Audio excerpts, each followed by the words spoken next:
안녕하세요. 책나들입니다. 오늘은 이인록 작가의 단편소설 연화도 가는 길입니다. 이인록 작가의 소설은 책나들에서 환승의 시간이라는 단편소설을 소개한 바 있는데요. 60세인 엄마가 딸에게 들려주는 가슴 절절한 이야기로 심금을 울렸던 소설입니다. 꼭 다시 한번 들어보시길 바라며 오늘은 이인록 작가의 섬세함이 느껴지는 또 다른 작품 연화도 가는 길, 지금 바로 이야기 속으로 들어가 보겠습니다.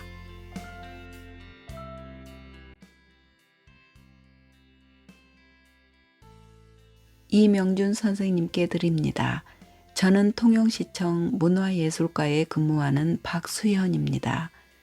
어디서부터 말씀을 드려야 할지 몰라서 여러 날을 망설이다가 이렇게 당돌한 편지를 드리게 되었습니다. 내년에 회갑을 맞이하는 저희 어머니는 지금 이곳을 떠나 작은 섬에 가 계십니다. 뜻하지 않는 병고로 요양차 가 계시는 어머니는 장연화 씨입니다. 설령 선생님의 기억 속에 저희 어머니가 남아있지 않으시더라도 저는 어쩌면 마지막이 될지도 모르는 거역할 수 없는 의무감을 뿌리칠 수 없게 된 것입니다.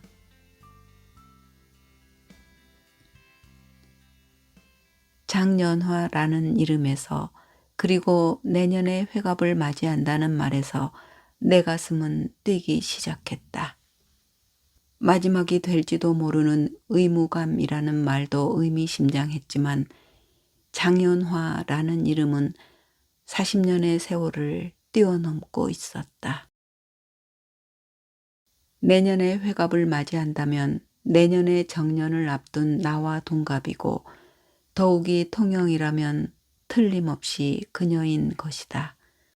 안동에서 지역의 A교대를 두고 D교대로 간 나와 근처에 제2교대를 두고 D교대로 온 그녀와는 입학식 직후부터 첫눈에 서로의 눈빛은 남달랐던 것이다.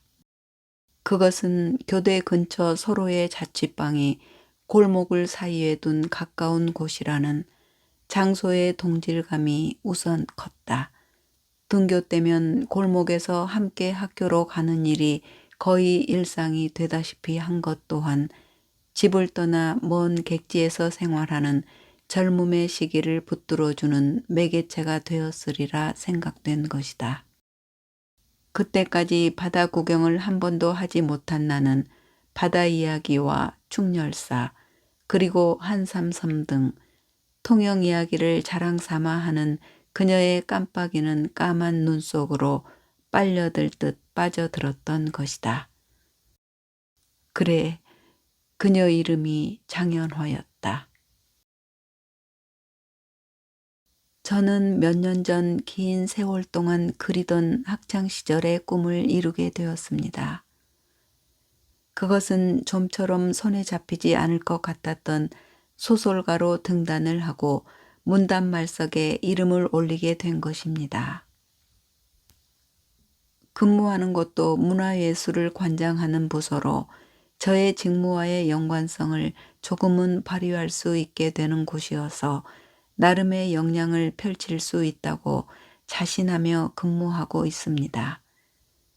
그러던 중 무남 동료인 저를 이때까지 돌봐주시던 어머니가 큰 수술을 받고 멀지 않은 섬으로 거처를 옮긴 후 어머니의 짐을 정리하던 저는 놀라운 자료를 발견하게 된 것입니다. 장롱 깊숙한 곳에서 발견된 크지 않은 보따리에는 이명준 선생님과 관련된 자료며 어머니가 틈틈이 적은 것으로 보이는 색이 바랜 일기장이 있었습니다. 선생님의 자료 중 교직에 계시면서 서예의 일가를 이루신 많은 자료가 일목요연하게 정리된 것을 보는 순간 저는 소설로 꾸밀 수 있다는 생각이 뇌리를 스쳤습니다. 인터넷에서도 선생님의 자료는 많은 지면을 할애하고 있었습니다. 선생님께서 근무하시는 학교도 확인할 수 있었습니다. 그래서 우선은 선생님께 어느 정도의 양해를 구해야 할 것 같은 생각이 든 것입니다. 그래서 이렇게 감히 용기를 냈습니다. 아직은 햇병아리 수준의 소설가여서 어떻게 엮어낼까 두려움이 앞서지만 아득한 40년 전 선생님과 저희 어머니의 미완성 러브스토리를 재현하고 싶은 어줍잖은 취기로 시작했습니다. 마무리되지 못한 초고를 선생님께 보내드리는 결례를 무릅쓰는 저를 용서해 주십시오. 어머니는 지금 연화도 용머리 바위를 굽어보는 작은 암자 근처의 어느 조용한 집에 계십니다. 어머니는 제가 이 소설을 쓴다는 사실은 전혀 모르고 있습니다. 아마 장롱 속에 고이 간직하던 작은 보따리도 까맣게 잊었으리라 생각됩니다. 선생님께서는 소설의 첫 독자이십니다.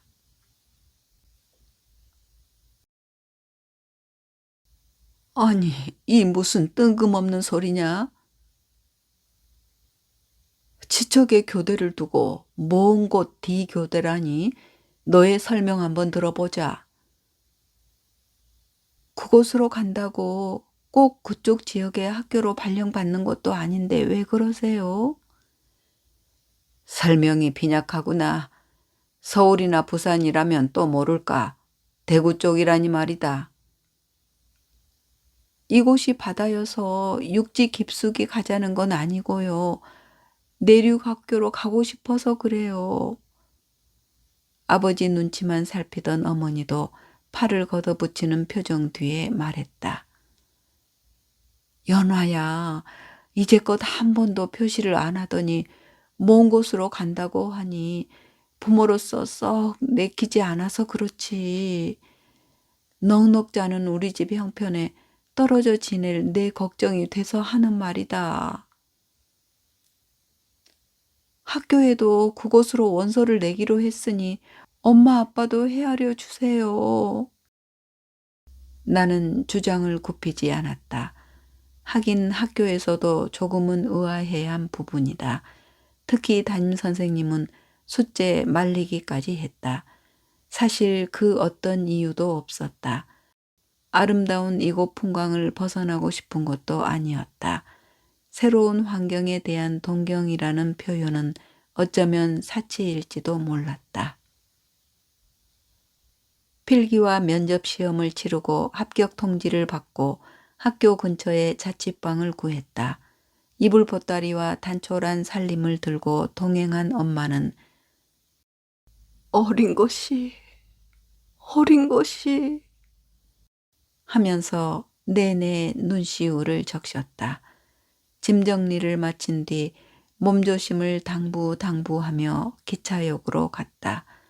대구역에서 부산으로 가는 기차를 탄 엄마는 기차가 미끄러지면서 나가자 마지막 고개를 가로저으며 끝내 손으로 입을 막았다. 한 학년 250명의 정원은 남녀 구성비가 50대 50이었다. 모두들 나름의 실력으로 무장한 젊은 눈동자들은 사명감을 담고 있었다. 시간이 지나면서 이런저런 형편을 꿰뚫는 데까지는 그리 오랜 시간이 필요치 않았다. 북쪽 안동 쪽에서 온 이명중과 남쪽 통영에서 온 장년화를 바라보는 시선들이 마치 우리 둘을 자연스럽게 묶어두려 한다는 느낌마저 들게 하였다. 캠퍼스 남쪽의 우뚝한 산 앞산의 웅장함을 몇 번인가 말하던 명준이 하교 때 말했다. 이번 일요일에 특별한 약속이 없으면 앞산 정상으로 등산 가자. 단 둘이서 말이냐?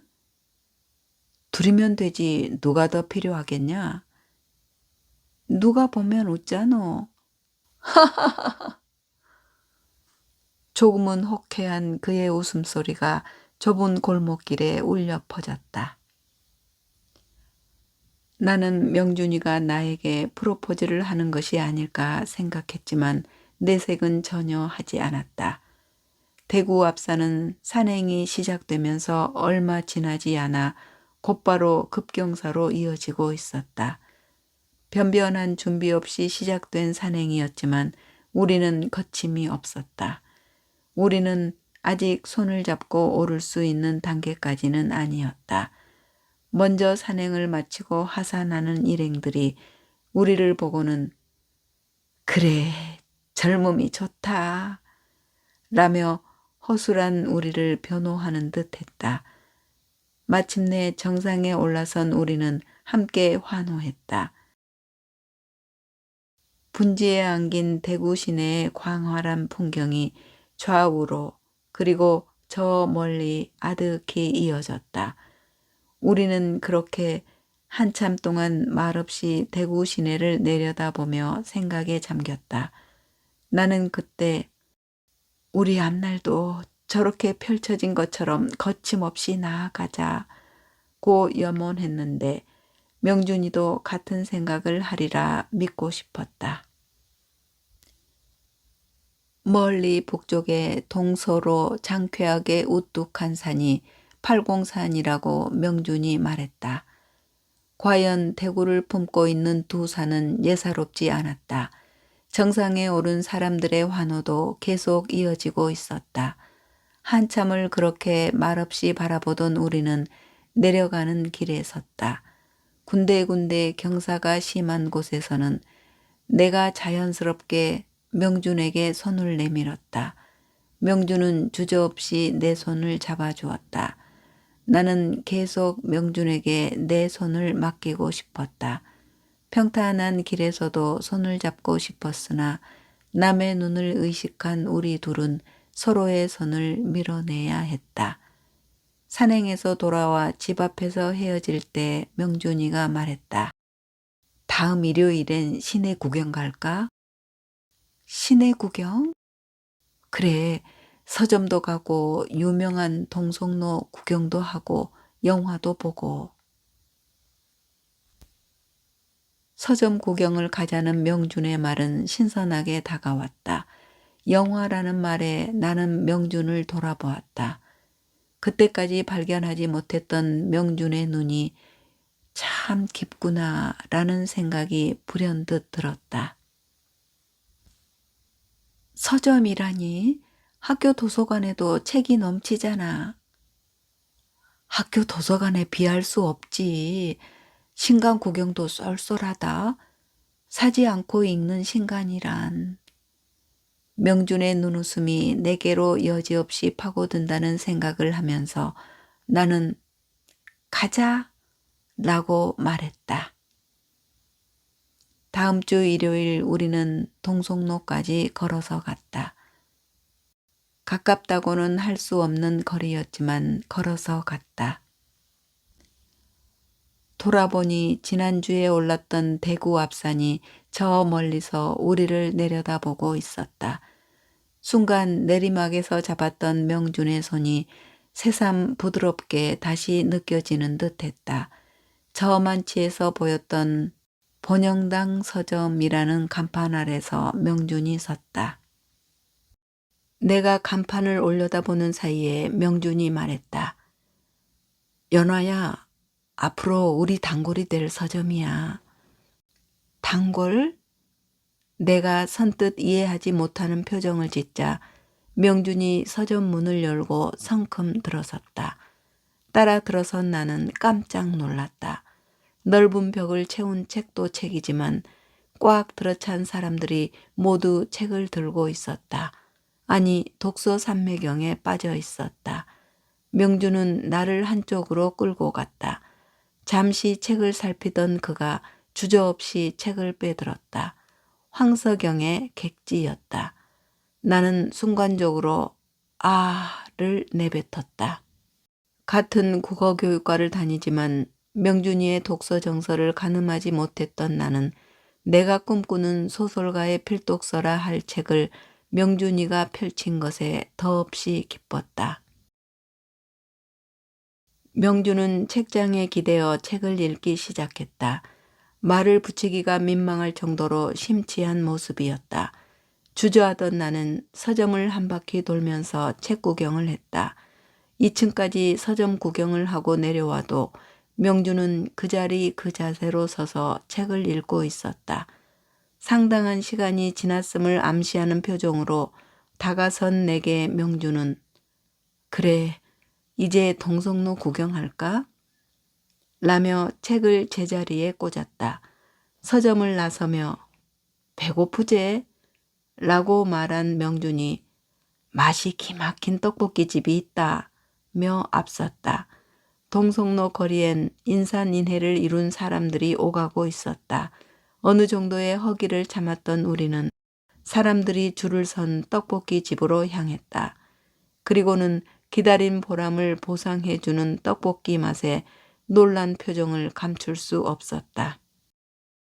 가난한 주머니로 누린 호사에 연신 미소를 주고받으며 우리는 서점 순례와 동성로 탐방을 기억에 담았다. 그날 동성로 거리에서 우리가 맛보았던 한 접시 떡볶이의 포만감과 행복감은 좀처럼 잊혀지지 않는 추억으로 남아있다. 영화 구경은 다음으로 미루자는 명준의 제안을 나는 웃으며 받아들였다. 서로의 마음이 조금씩 열려진다는 징표는 하나 둘씩 나타났다. 교대생이라는 프리미엄이었을까? 우리 둘은 입학식 며칠 뒤 같은 동네 주민들로부터 과외를 해달라는 요청을 받았다. 일주일에 이틀의 수업으로 중학생을 지도하게 된 것이었다. 고향으로부터 올라오는 생활비는 그야말로 빈약했으니 과외는 우리들 주머니를 안정적으로 지탱해주는 버팀목이 되었다. 함께 든든한 지원군을 얻은 우리 둘의 얼굴은 자신이 넘쳤다. 집을 떠나 혼자 자취를 하는 마음속에는 고향 가족을 대신해주는 포근한 정을 나눌 수 있음도 큰 위로가 되었으리라. 휴일이면 우리 둘은 함께 보내는 시간이 많았다. 영화를 좋아하는 명준이를 따라 극장을 찾는 날은 괜히 설레기도 했다. 시내 중앙통 근처에는 인류극장부터 요금이 조금 싼 이류극장이 있었다. 제1, 국제, 아시아, 만경관, 한일극장이 인류라면 송죽, 자유신도, 남도, 사보이는 이류에 속했다. 배너, 에덴의 동쪽, 바람과 함께 사라지다 등은 주로 인류극장에서 상영되었고 솔저블루, 나바론 요새, 태양은 가득히 등은 이류극장에서도 볼 수 있는 우리에게 끌리는 영화였다. 특히 동성로의 한쪽으로 난 길을 가운데 두고 마주한 송죽극장과 자유극장은 주머니가 빈약한 우리를 끌어들이기에 맞춤한 곳이었다. 근처 교동시장도 우리 발길을 잡는 곳이기도 했다. 특히 미군에서 흘러나오는 쉽사리 만나기 힘든 신기한 제품을 구경을 하면서는 키득거렸다. 먼 나라를 경험한다는 야릇함이리라. 학교에서 들은 정보로 알게 된 카페 숲속의 빈터는 우리과 모두들 은근히 아끼는 곳이었다. 솔직히 말하면 우리를 연인으로 밀어준 은밀한 장소로 오롯이 기억되는 곳이다. 한편으로 생각해 보면 어쩌면 명준보다 내가 더 적극적이었는지도 모른다. 또 한 곳 코리아 음악 감상실도 정말 잊을 수 없는 곳이다. 음악의 갈증을 풀어주는 곳으로 빼곡히 들어찬 레코드판을 바라보는 것만으로도 가슴은 뛰는 그 당시로서는 음악의 성지였다. 신청곡을 적어낸 뒤 우리가 신청한 음악이 흐르면 우리는 소리 없이 환호했다. 올 때마다 어김없이 신청하는 로보의 I'd love you to want me와 클리프 리차드의 에버그린 트리가 흘러나오면 우리는 서로 맞잡은 손에 힘을 주곤 했다. 그건 먼 훗날 우리의 여정을 암시하는 음악으로 안성맞춤이라는 공감되어서 그랬을 것이다. 근처에는 또 우리들이 명소로 꼽는 곳이 있었다. 중앙통 건너서 길게 이어지는 그곳은 막걸리 한 주전자를 주문하면 정갈한 안주 12접시를 내놓는 향촌동 막걸리 골목이다. 보통 때는 학교 앞 식당에서 간단한 자리를 가지지만 의미가 있는 행사 뒤엔 반드시 이곳으로 모여야 했다. 빈약한 주머니로도 우리는 거칠 것 없는 얼굴로 모여들곤 했다. 그런 자리에 명준과 나는 어김없이 참석했다. 우리는 풋풋한 20살이었다. 2학년이 되면 임용고시에 매달려야 할 터, 1학년 때 여유를 가질 수 있음도 서로 마음의 기대로 가능했으리라. 1학년을 마무리하는 학사 일정에 들어가는 어느 날 명준이 말했다. 이제 방학을 하면 2학년이 될 때까지 떨어져 있어야 할 텐데 보잘것없는 자취생 방이지만 방학 전 우리 집 구경 한번 오너라. 그러고 보니 지난 1년간 우리는 서로 집 위치는 알고 있었지만 집엔 발길을 하지 않았다. 골목 가까운 곳이고 등하교 때마다 마주친 집이어서 어렵잖게 찾아갈 수 있는 명준이 자취방이었다. 저녁 식사를 마치고 명준이 집으로 갔다. 남학생 혼자 사는 자취생 특유의 냄새가 났지만 우리가 보낸 시간에 비례하는가 단촐한 세간이며 정돈된 책상이 친근하게 다가왔다. 책꽂이엔 교과서며 파일철 그리고 교양서적이 보였다. 옆자리의 책이 내 시선을 끌었다. 법정 스님의 무소유와 홀로 사는 즐거움, 물소리, 바람소리 등이 보였다. 그 책꽂이 위쪽 벽에 명준의 필체로 보이는 글귀가 있었다.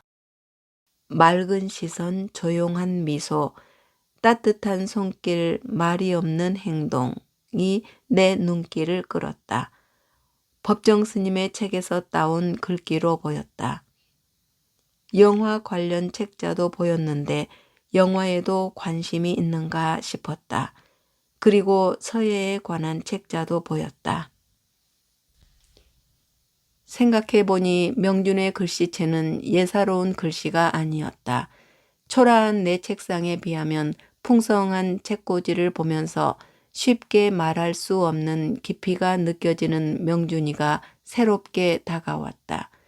지난번 서점에서 거침없이 뽑아들었던 황석영의 객지를 떠올리던 나는 명준에게 물어보았다. 소설 쪽에 관심이 많은가 보던데 소설 공부도 따로 하고 있는가 보네. 뜻밖의 질문에 잠시 뜸을 들이던 명준이 말했다. 고등학교 때 문예반 활동을 하면서 소설 쓰는 걸 염두에 두었지만 특별히 따로 공부는 하지 않고 있다. 연화도 소설 쪽에 관심이 있는가 보이던데 학원지에 실리는 작품들을 보면서 나도 한번 도전해 보고 싶다는 생각을 가지고는 있었다. 아, 그랬구나. 교직을 목표로 공부하면서 나란히 소설에도 뜻을 가지고 있어서 각별하구나.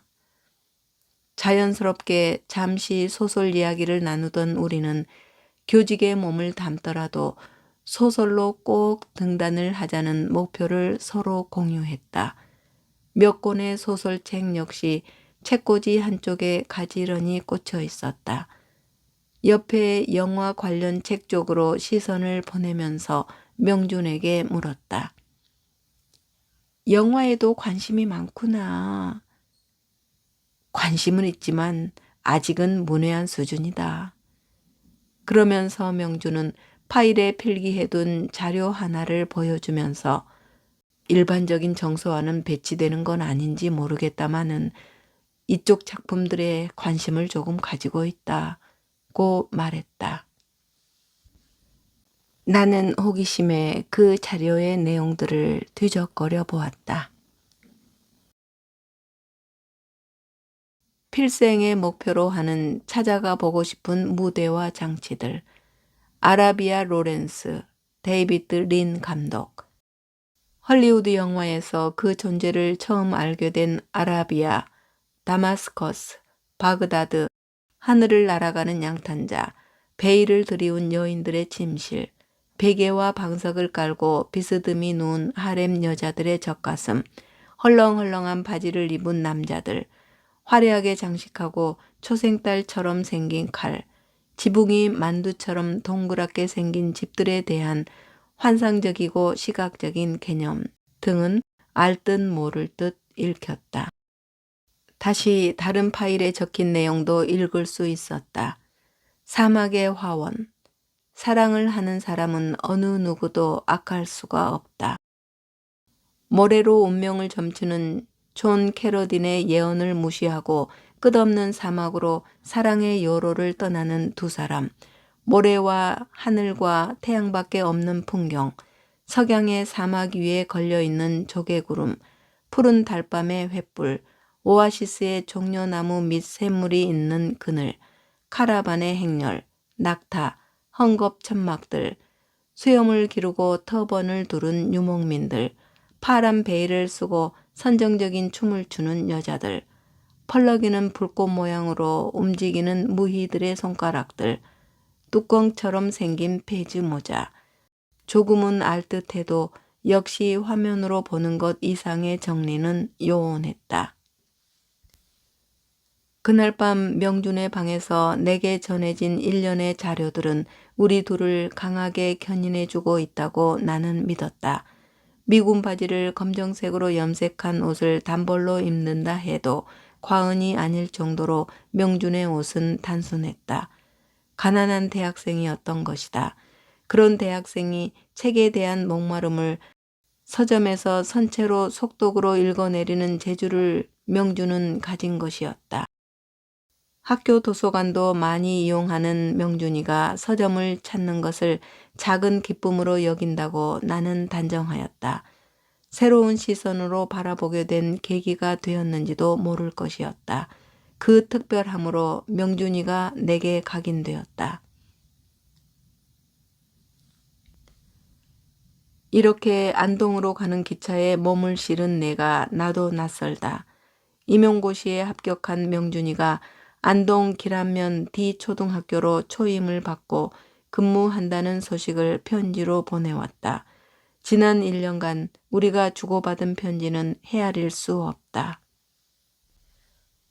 1학년을 이수하고 고향 통영에 내려와 있던 내가 몸의 이상을 느낀 건 유난히 추위가 맹위를 떨치던 새해가 된 후 한 달여 만의 일이었다. 동네 병원에서 큰 병원에 가보라는 진단을 내릴 때 무슨 소리냐며 일축하고 싶었다. 그러나 어머니 아버지는 단호하게 허락하지 않았다. 부산의 큰 병원에서 진단을 받았다. 절대 요양이 필요하다는 것이다. 암이란 말이오? 아버지의 득달에 의사는 차트에서 눈을 떼지 않은 채 말했다. 영양실조에 장 기능이 심하게 훼손되어 치료와 요양이 필요합니다. 이렇게 멀쩡한 사람이 영양실조에 장 기능 훼손이라니. 어머니와 아버지는 수긍할 수 없다는 표정을 풀지 않았으나 결국 입원과 요양을 택했다. 당초에 멀리 떨어진 학교로 가는 걸 반대했던 어머니 아버지는 이렇게 된 것이 끝내 고집을 꺾지 않는 내게 있다는 표정을 풀지 않았다. 나는 시선을 돌리며 눈을 감았다. 눈이 아려왔다. 결국 2학년 진급을 포기하고 휴학을 하기까지의 시간은 무참했다. 명준이에게 편지를 보내 자초지종을 알렸다. 무슨 날벼락이냐며 보내온 답장을 나는 제대로 읽지 못했다. 내가 편지를 보내지 않아도 명준의 편지는 사흘이 멀다 하지 않고 도착했다. 몸이 호전되고 건강을 회복했다는 판단이 섰지만 자신이 없었다. 무료한 날이 이어지면서 내가 어디에 서 있는지 자문하기도 했다. 통영 시내를 굽어보는 미륵산에 올라 남몰래 눈물을 훔치기도 했다. 내가 휴학을 하고 집에 와 있다는 소문은 퍼졌으리라. 다행히 중병은 아니라는 소식이 알려진 탓일까 말도 안 되는 일이 일어났다. 선을 보라는 것이었다. 박선주 집으로 불리는 누구라 하면 다 아는 집이었다. 어선을 몇 척 보유한 부잣집인 것이다. 어머니 아버지는 은근히 바라는 눈치였다. 저쪽에서는 T여고 재원으로 불리던 내가 교대를 휴학하고 있는데 우선 결혼을 한 뒤 복학을 할 수 있다는 조건이었다. 복학과 편입 그리고 그 위 학업도 지원한다는 파격적인 내용이 나를 설레게 했다. 내게는 정말 말도 안 되는 일이 현실이 되었다. 완강하게 반대를 고집하던 나는 현실적인 판단을 주문하는 어머니 아버지의 눈빛을 결국 받아들이기로 했다. 선을 보고 결혼 날짜를 잡기까지의 모든 일은 그야말로 정광석화였다. 우리들 꿈을 흐트리지 말고 키워가자 다짐했던 명준과의 약속을 지킬 수 없게 된 책임은 나에게 있다고 자책했다. 그리고 마지막으로 명준의 얼굴만 보고 오자는 계획을 세웠다. 부전역에서 출발하는 기차는 오후 2시 안동역에 도착하는 비둘기호였다. 새벽에 통영을 출발할 때부터 비가 시작되고 있었다. 좀처럼 그칠 것 같지 않는 비는 경주를 지나 영천을 지날 때는 장대비를 퍼붓고 있었다. 복림역을 지나는 기차가 느리다고 생각하는데 차 내 방송이 나왔다. 제 시간에 안동역에 도착할 수 있을까 하는 나의 노심초사는 항용 소용없는 일이었다. 승객 여러분께 알립니다. 지금 폭우로 복림역과 화산역 구간에 노반 침하가 우려되는 구간이 생겨서 정상 속도를 내지 못하고 있습니다. 사정에 따라서는 잠깐 정차를 해야 하는 구간도 발생할 수 있으니 승객 여러분께서는 불편하시더라도 차 내에서 안전하게 계시기를 당부드립니다. 방송은 몇 번을 계속해서 반복하고 있었다. 이런 상황이라면 안동역 2시 도착은 난망해 보였다. 지친 표정의 승객들은 아예 편하게 눈을 감고 있었다. 나는 안절부절했다. 장마가 끝나고 가을 초입에 들어서는 때에 내리는 장대 같은 비를 보며 사람들은 풍년이라고 하는데 웬 쓸데없는 비가 이리도 내리나 말했다. 감속 운행으로 역마다 연착을 계속하던 기차는 의성을 지날 때 이미 오후 2시를 지나고 있었다. 이 빗속에 명주는 안동역에 무사히 도착할 수 있을까? 걱정하면서도 잠깐씩 눈이 감겼다. 장마철도 아닌데 무슨 비가 하루 종일 퍼붓는겨? 낙동강 범람이 우려된다는데 그 방송 들었니껴? 억센 경상도 사투리를 듣는 순간 몰려오던 잠이 달아났다. 그때까지도 기차는 애타는 내 마음을 아는지 모르는지 굼벵이가 되어 있었다. 급기야 안동이 얼마 남지 않은 무릉역에서는 도무지 출발할 생각을 하지 않고 있었다. 시간은 이미 4시를 지나고 있었다. 애타는 시간이었다. 나는 명준이가 안동역에 나왔을까? 라는 생각 뒤에 안동에서 부산 가는 기차는 있을까? 라는 생각이 꼬리를 물었다. 예정된 시간보다 3시간여가 지난 뒤 기차는 안동역에 도착했다. 플랫폼도 그렇고 대합실도 한산했다. 대합실을 아무리 훑어봐도 명주는 없었다. 막막했다. 영무원에게 혹시 2시에 도착 예정이던 기차에서 내리던 사람을 기다린 사람이 없었나요? 물으니 당최 무슨 말이냐 라는 표정으로 내 눈을 뚫어지게 바라볼 뿐 한마디 말도 하지 않았다. 돌아서다 말고 내가 부산 가는 기차는 몇 시에 있나요? 다시 물었다. 손목시계와 대합실 벽에 있는 시간표를 번갈아 보던 그가 고개를 갸우뚱하면서 연착인 관계로 2시간 뒤에 있습니다. 사무적으로 말했다. 비는 몇 차례 뇌성까지 동반하며 내리고 있었다. 더딘 시간이 흘렀다. 명중과는 어떤 연락도 주고받을 수 없는 지금 이 시간이 진공 같다고 느껴졌다. 그날 안동역에서 다시 부전역까지 그리고 통영 집에 도착했을 때는 으슥한 새벽이었다. 새벽인 것은 좋았다.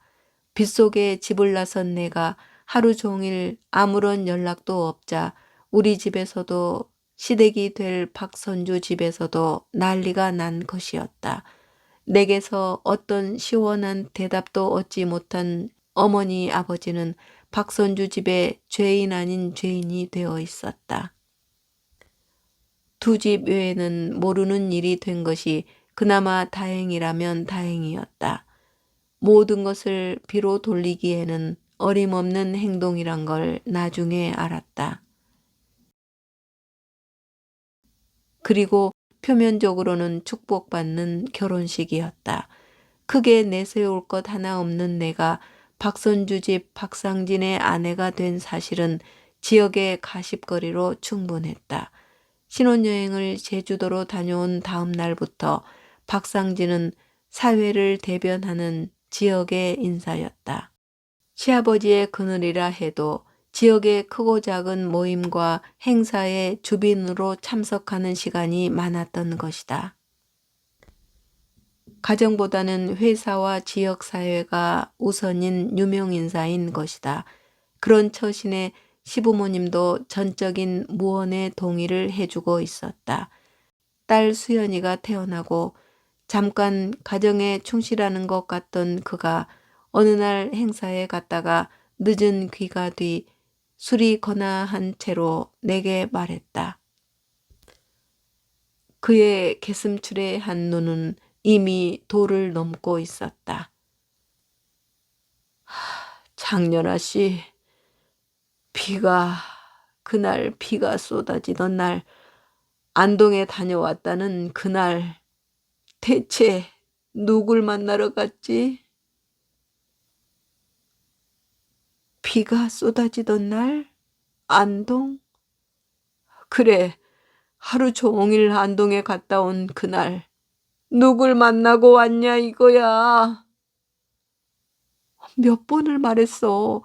교대 동기 만나러 갔다고 몇 번을 말했잖아요. 교대? 교대?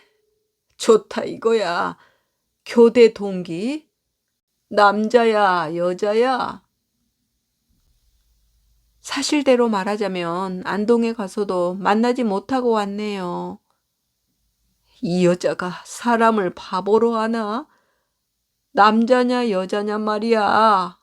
가서도 못 만났다고? 못 만난 것을 못 만났다고 말하지 만났다고 하란 말이에요? 당신 같은 부도덕한 사람을 내가 부도덕?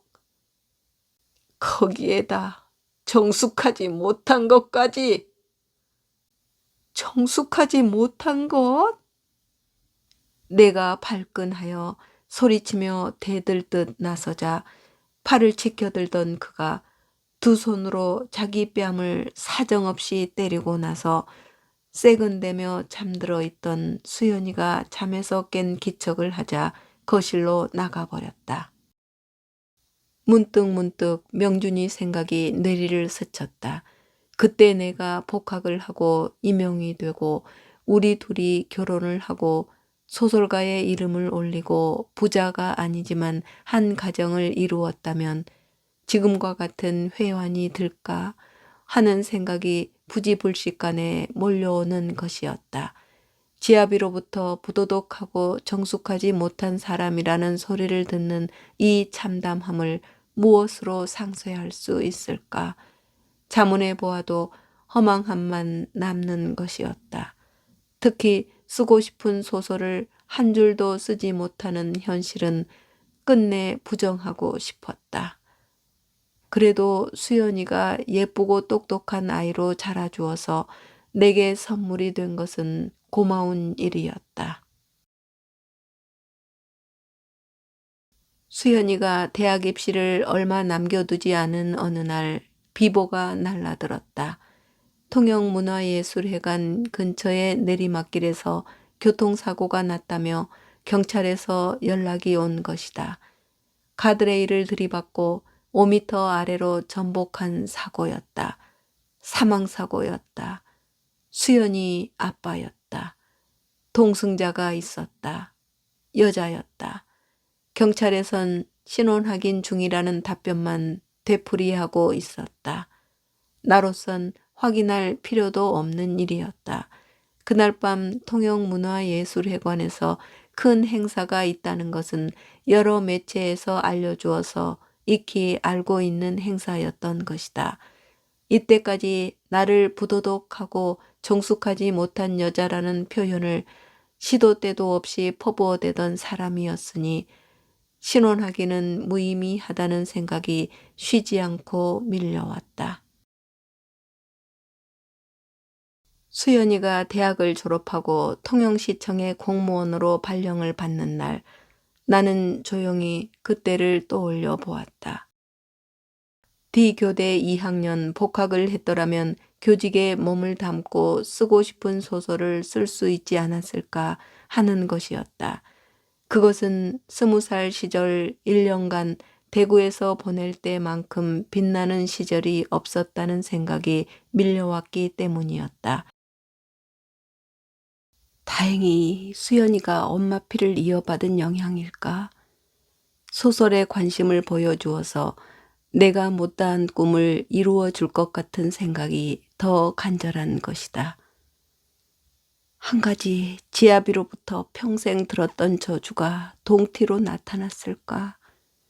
몹쓸 병을 아는 내가 스스로 안타까울 뿐이다. 그날 폭우 속에 다녀왔던 안동행이 평생 내 업보가 되었을까 하는 자괴를 떨치고 이제 연화도로 가려 한다. 내 이름을 달고 있는 연화도로 갈 줄 정말이지 내가 일찍 알았을까. 선생님, 엄마는 왜 평생 선생님을 가슴에 담고 있었는지 알 수는 없습니다. 한 가지 엄마는 일기에서 말했듯이 20살 시절 1년간 대구에서 보낼 때만큼 빛나는 시절이 없었다는 표현에서 유추해 보는 것입니다. 돌아보면 엄마는 아빠로부터 받은 냉대를 선생님 생각으로 버텼는지도 모르겠습니다. 불순한 마음이 아닌 그때 두 분이 약속했던 몇 가지가 아직까지 유효하다고 믿는 것이라고 감히 생각해 봅니다. 통영에서 안동까지는 가까운 길이 아닌데도 말입니다. 평생을 교직에 계셨으며 서예의 일가를 이루신 교장 선생님으로 이제 퇴임을 앞두신 선생님께 반갑지 않은 소식을 드리게 되어 송구합니다. 선생님, 이곳 통영엔 한번 다녀가신 적이 있으신지요? 꽃말이 라틴어로 물을 담은 항아리라는 수국이 6, 7월이면 연화도에 만개합니다. 특히 용머리 해안, 연화사, 보도감 쪽의 수국이 장관을 이룬답니다. 이번 저의 편지가 선생님께 불편을 드리지 않기를 간절히 바라며 편지를 접습니다. 내내 강건하시고 평안한 일상이 되십시오. 통영에서 박수현 드림. 40년 전 우리가 보냈던 1년간의 일들이 생생하게 펼쳐진 글을 보며 나는 혼란에 빠졌다. 20살 시절을 되살려준 편지를 나는 쉽게 손에서 놓지 못했다. 엄청난 기록인 것이었다. 그날 연화의 편지를 받고 난 일주일 뒤 토요일 오후 2시 연화는 안동역에 오기로 되어 있었다. 아침이 되면서 시작된 비는 오전 수업을 마치기도 전에 폭우로 변했다. 청송에서 안동으로 가는 도로는 곳곳이 무너지고 범람하여 버스는 애초에 운행을 포기했다는 소식이 전해졌다. 안동역까지 가려면 1시간 전에 버스를 타야 하는데 시간은 이미 1시를 지나가고 있었다.